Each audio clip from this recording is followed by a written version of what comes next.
잠언 10장 12절부터 24절까지의 말씀입니다. 다 찾으셨다 생각을 하고 말씀 봉독은 24절 한 절만 하도록 하겠습니다. 24절 말씀 우리 같이 읽겠습니다. 시작. 악인에게는 그의 두려워하는 것이 임하거니와 의인은 그 원하는 것이 이루어지느니라. 아멘. 오늘 말씀의 제목은 상식입니다. 우리가 살핀 이 잠언 10장의 내용은 솔로몬의 잠언이라고 합니다. 그러니까 솔로몬 왕이 지은 잠언이라는 것이죠. 그런데 그 내용을 읽고 있노라면 지극히 상식적인 내용이다 라는 생각이 듭니다. 뭐냐면은 미움은 다툼을 일으켜도 사랑은 모든 허물을 덮는다. 미워하면은 싫어하니까 싸우게 되죠. 사랑하면은 조금 흠이 있고 약함이 있어도 사랑하니까 덮습니다. 당연한 이야기 같죠. 또 지혜로운 자는 지식을 간직하거니와 미련한 자의 입은 멸망에 가까우니라. 미련한 사람이 어떻습니까? 그냥 입에서 나오는 대로 그냥 머리에서 별로 생각을 거치지 않고 그냥 아무 말이나 쏟아내니까 해야 될 말 못할 말 가리지 못하고 그러다가 다툼을 일으키고 분쟁을 일으키고 그 스스로도 멸망을 향해 가는 것. 지극히 당연한 상식적인 내용입니다. 그런데 우리가 잠언 이 말씀을 지극히 당연한데 상식적인데 이렇게 생각하는 것은 우리가 21세기를 살고 있기 때문입니다. 잠언이라는 이 말씀이 기록된 시대는 BC 9세기입니다. 그러니까 예수님이 오시기 900년 이전의 시대, 그 고대 시대에 쓰였습니다. 그 시대에는 지금 우리가 생각하는 당연한 상식, 모두가 공감하는 상식, 그런 게 없었습니다. 지금으로부터 3000년 전의 시대는 문명에 이기는커녕 또 인권은커녕 사람이 노예이면은 동물과 같이 취급했고 또 힘이 없는 여성과 아이들은 사람 수에 치지도 않는 시대, 그 시기가 잠언이 기록된 시기입니다. 기후에 따라서 나라의 흥망성쇠가 정해지고 또 독자 생존 그리고 약육강식, 힘에 의해서 지배받는 시대가 이 시대였다는 것이죠. 독일의 철학자 칼 야스퍼스는 BC 8세기부터 BC 3세기까지를 동서양을 막론하고 세계 주요 종교와 철학이 탄생한 인류사에서 가장 경이로운 시기, 축의 시대다라고 말을 합니다. 마치 가열된 물이 100도에 이르러서야 물이 팔팔 끓는 것처럼 문명의 발달과 함께 이루어진 지식들의 축적이 차곡차곡 쌓이다가 이 시기에 빅뱅처럼 폭발했다는 것입니다. 그 전까지는 그 살아가는 현실에 집중했다면 이제는 비로소 현실 너머의 것, 진리에 대한 탐구와 정립으로 나아간 겁니다. 그래서 바로 이 시기에 형성된 종교가 여전히 절대 다수를 차지하고 있고 또 서양 철학이 플라톤의 각주라고 공공연하게 이야기를 하는데 철학 역시 이때의 시기를 크게 벗어나지 못합니다. 이처럼 인류는 그 시대의 통찰을 넘어선 적이 없습니다. 그런데 이 축의 시대, 이 엄청난 시대 이전에 쓰여진 책이 바로 잠언입니다. 놀랍지 않으십니까? 왜 솔로몬의 당대 최고의 지혜자라고 했는지 이해할 수가 있었습니다. 그는 하나님의 사람으로서 참 지혜자로서 그 축의 시기 이전에 이와 같은 지혜를 펼쳐냈던 하나님의 사람입니다. 더 놀라운 것은 축의 시대와 잠언의 시간의 간격이 약 60년 정도 차이 난다는 겁니다. 그리 길지 않은 시기죠. 그렇다는 것은 잠언이 작성되고 사람들에게 알려지기에 충분한 시간이며 저는 이러한 사실에 근거할 때 이 솔로몬의 잠언을 통해 이 사람들이 보다 더 고차원적인 사고를 하게 되었고 그런 것에 눈을 뜨기 시작한 게 아닐까 생각을 합니다. 그래서 문명의 놀라운 발달의 시작이 이 솔로몬의 잠언이 아니었을까 생각을 해보았습니다. 더욱이 잠언 전체를 읽고 있노라면은 윤리, 철학, 교육, 교육, 경제, 정치, 외교, 경영에 이르기까지 인간사의 깊은 고찰이 담겨 있습니다. 잠언에는 인간사의 깊은 지혜가 담겨 있습니다. 그 지혜자의 상식이 우리 곁에 있습니다. 요즘 TV 프로에 유명한 아이들이 나오는데 바로 금쪽입니다. 금쪽같이 귀한 아이들이다 라고 해서 금쪽이라고 하는데, 바로 이 금쪽이의 상징이 이제는 상식을 배우지 못한 아이들이 되어버렸습니다. 어른에게 막 대들고요, 부모에게 물건을 집어던지기도 하고, 시청자들은 그것을 보면서 막 어떻게를 막 이러면서 울분이 끓어오르는, 그것이 금쪽 같은 그 내용에 담겨져 있습니다. 4살부터 7살 아이들은 사실 쉽게 거짓말도 하고 상황을 부풀리기도 합니다. 이러한 이유는 아직 어른만큼 양심이 발달하지 않았기 때문입니다. 그 시기에 가르침을 잘 받아야 아이들이 좋은 인성과 또 양심이 발달하게 됩니다. 근데 요즘 아이들은 그 상황이 어떻습니까? 그런 상식을 배워야 되고 인성과 그 양심이 자라나야 될 시기에 다른 걸 너무 많이 배우고 있습니다. 초등학교 1, 2학년 가면은 그냥 1 더하기 1은 2, 3 더하기 3은 6 이렇게 쉽게 금방 배울 수 있는 것인데, 미리부터 그것을 배우다 보니까 상식을 배울 시간이 없어져 버린다는 겁니다. 상호작용과 사회성을 학습해야 되는 가장 중요한 시기, 4살부터 7살의 아이들의 뇌가 다른 것들로 채워져서 굳어져 버리는 겁니다. 머리는 커져도 상식이 없는 사람으로 성장해 버리는 것이죠. 그런데 이런 상식 없는 크리스천이 교회와 세상에 질비합니다. 이제는 교회가 가장 상식 없는 곳이 되어버렸습니다. 가장 상식에 맞은 노선이 법입니다. 법을 지키지 않는 경우가, 교회 안에 법을 지키지 않는 경우가 많이 있다는 겁니다. 세상은 변화하고 있는데 교회는 여전히 예전의 방식을 따라하고 불합리하고 구시대적인 악습을 고수하는 교회와 크리스천들의 모습. 이 법에는 여러 가지 역할이 있겠지만 이 법의 주요 기능은 최소한의 약자를 보호하는 겁니다. 그 약자를 보호하는 법의 대표적인 예가 노동법이죠.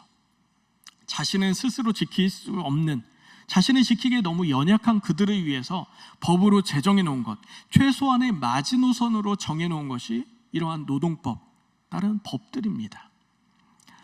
본문 16절에 의인의 수고는 생명에 이르고, 그 의인의 수고, 그 삶의 애씀이 생명에 이른다, 먹고 사는 문제로 결부되어 있다는 겁니다.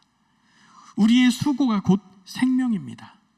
밖에 나가서 경제활동을 하지 않으면 당장 내일의 양식이 없다는 것은 생명이 없다는 의미입니다.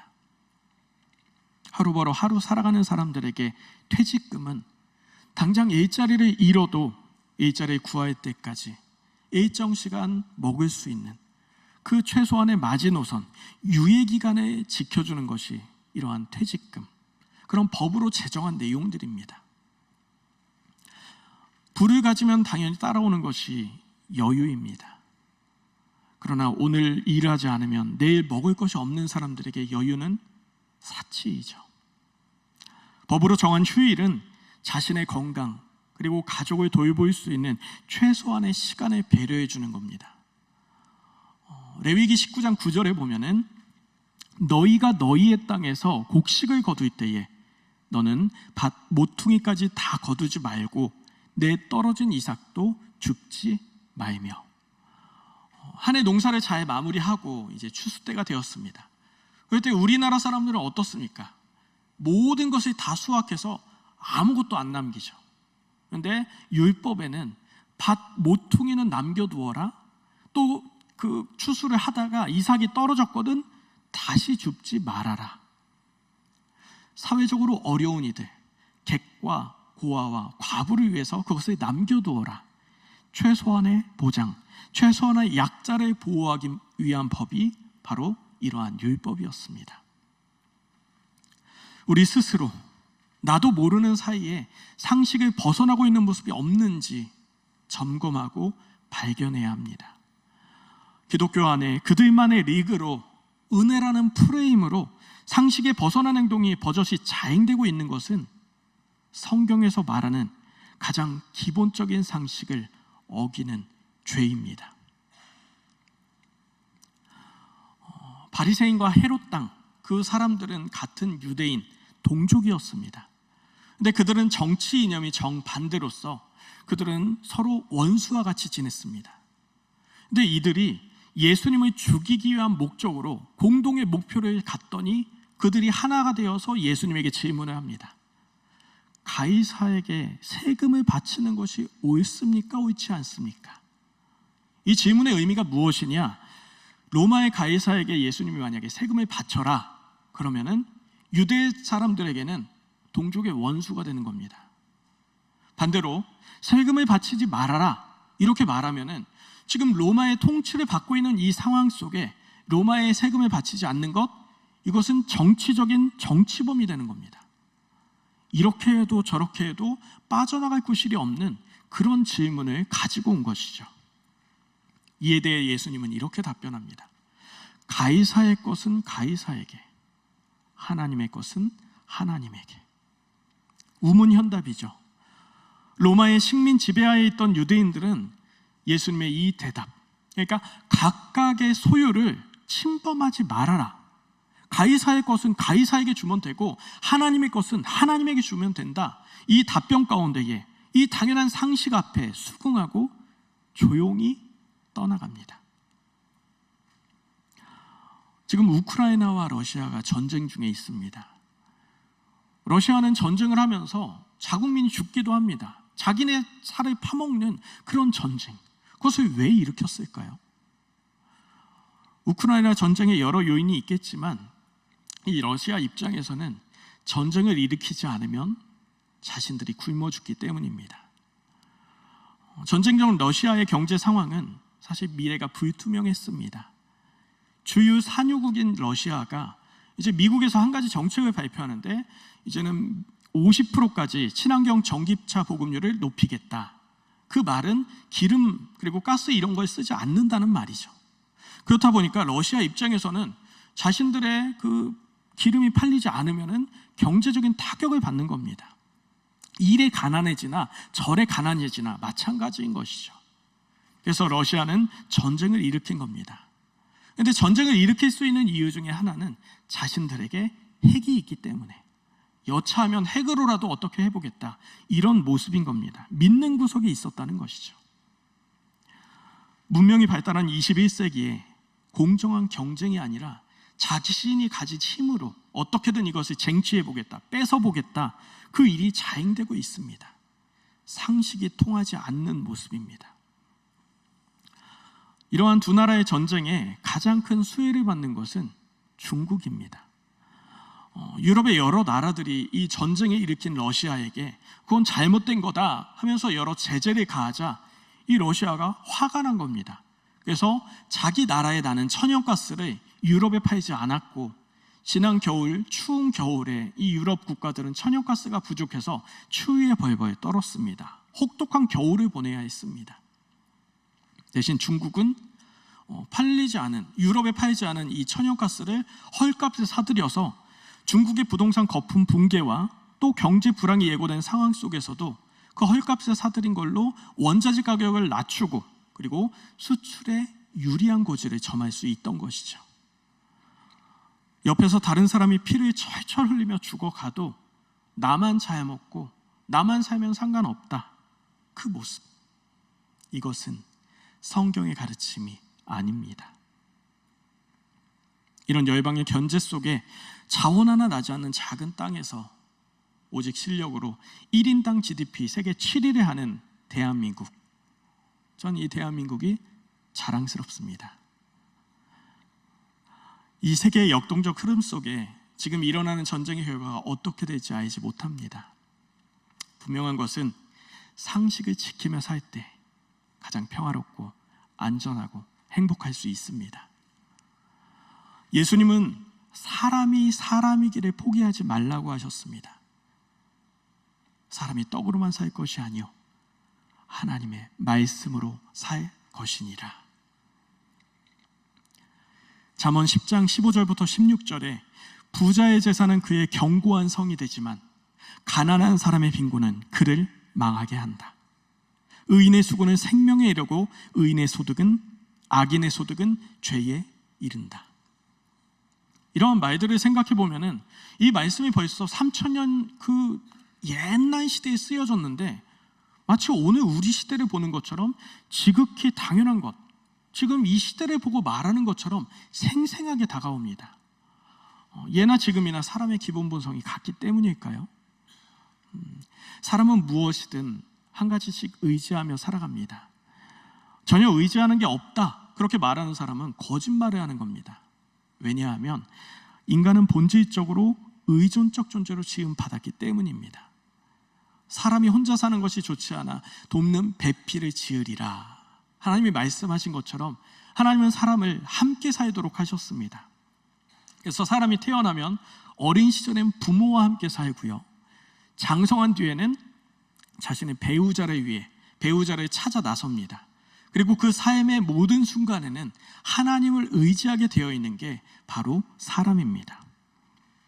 그러나 나는 아무것도 의지하지 않는다 그렇게 말하는 것은 그것도 결국 아무것도 의지하지 않는다는 자신을 의지하는 것입니다. 많은 사람들은 자신의 재물을 의지하며 살아가려 합니다. 여기 잠언에 기록된 말씀처럼 부자의 재물은 그의 견고한 성이다. 이 성이라는 것은 안전, 피난처, 행복이라는 의미가 있습니다. 그래서 사람들이 이 세상을 살아갈 때에 믿고 의지할 것이 재물이구나, 돈이구나 생각하기 쉽습니다. 왜냐하면 재물만 있으면 생활에 걱정할 것이 없는 것처럼 여겨집니다. 재물만 있으면 안전할 수 있고, 재물만 있으면 그걸 의지해서 평안히 살아갈 수 있을 것 같은, 모든 즐거움을 누리며 살 수 있을 것 같기 때문입니다. 그러나 재물의 즐거움은 재물을 다스리는 사람에게 있습니다. 재물의 노예가 되면은 오히려 그 재물을 따라서 전전긍긍하며 돈의 노예로 살기 때문에 즐거움을 누릴 수가 없습니다. 돈의 노예가 되는 것은 돈을 위해 상식을 저버렸기 때문입니다. 재물의 가치를 인간보다, 하나님보다, 사랑보다 더 높은 곳에 있기 때문에 그 재물을 얻기 위해 전전긍긍하며 돈을 따라 나서는 것, 돈의 노예로서 그렇게 살아가는 것이죠. 사람은 돈의 노예가 아니라 돈을 다스려야 합니다. 돈 때문에 하나님의 상식을 버리는 것이 모든 문제의 근원이 됩니다. 인간이 하나님을 의지하지 않고 재물을 의지할 때 재물의 노예가 되는 겁니다. 그 재물을 지키기 위해서 상식을 버리고 또 버리고, 한 번, 두 번, 그렇게 사람이 변해갑니다. 하나님의 종이 아니라 사탄의 종이 됩니다. 그렇게 사탄이 종이 되어버립니다. 첼리스 장한나 씨의 인터뷰를 통해서 그녀의 스승이었던 로스트로포비치가 그녀에게 했던 조언을 듣게 되었습니다. 한나야, 네가 콩쿠르에서 우승을 하고 나면은 에이저시 사람들이 너에게 달려들어서 마치 오렌지 주스를 쫙 짜듯이, 오렌지를 쫙 짜서 주스를 내듯이 너를 쫙 짜버릴 거야. 너를 뽑아버리고 할 거야. 그럴 때에 너를 소비하면 안 된단다. 그러면서 마치 십계명처럼 그 지켜야 될 내용을 적어주었다고 합니다. 그 내용인즉 한 달에 4번 이상 연주해야 하지 않기, 또래 친구들과 놀기, 보통학교 꼭 다니기, 음악만 하지 말기. 많은 아티스트들의 흥망성쇠를 지켜본 그 거장의 가르침은 일상을 지켜라, 일상을 살아가라는 겁니다. 분위기에 취해서, 명성에 취해서 자신을 잃는 것이 아니라 상식적인 삶을 사는 것이 그 행복을 지키는, 자신을 지키는 방법이라는 겁니다. 어린 시절 저는 아버지에게 한 질문을 한 적이 있습니다. 아버지, 목회자는 출퇴근 시간이 어떻게 돼요? 나중에 목회를 할 생각을 하고 이제 그런 질문을 한 거죠. 출퇴근할 시간이 어떻게 돼요? 그랬더니 아버지가 간략하게 대답해 주었습니다. 간략하게 대답해 주었습니다. 24시간이다. 하루가 24시간인데 24시간이다. 어떤 시간, 어떤 환경에도 성도의 삶에 맞춰서, 그 상황에 맞춰 사는 삶이라는 것이죠. 밤 12시가 되어 임종 예배를 원하면 그 길에 나서기도 하고, 또 휴일에도 휴대폰은 항상 켜 있습니다. 아빠 직업이 목사인 아이들에게 가장 미안한 것은 한 번도 아이들의 발표회에 가지 못했던 겁니다. 그래서 틈이 나는 대로 저는 모든 시간의 우선순위를 아이들에게 둡니다. 그래서 육아 최종 목적, 그 우선순위를 두는 이유, 그 육아의 최종 목적은 아이들의 독립이죠. 그 아이들에게 제가 해줄 수 있는 것은 함께 시간을 보내고 대화하는 겁니다. 이 시간이 지나면 아이들은 서서히 자신의 길을 갈 테니까요. 인간은 본래 자기 자신을 가장 사랑하는 이기적인 존재로 살아갑니다. 그것이 하나님과 인간의 차이이죠. 그것이 인간의 한계인 것입니다. 그런데 인간이 그러한 한계를 역행하는 순간이 있습니다. 그것은 바로 부모가 되는 순간입니다. 자신의 아이가 태어났을 때. 자녀 양육은 인간이 하나님의 성품을 담는 성령의 시간인 것입니다. 그래서 고귀하고 값진 것이지요. 아이들과 함께하는 이 일상의 삶이 저에게는 큰 원동력이 됩니다.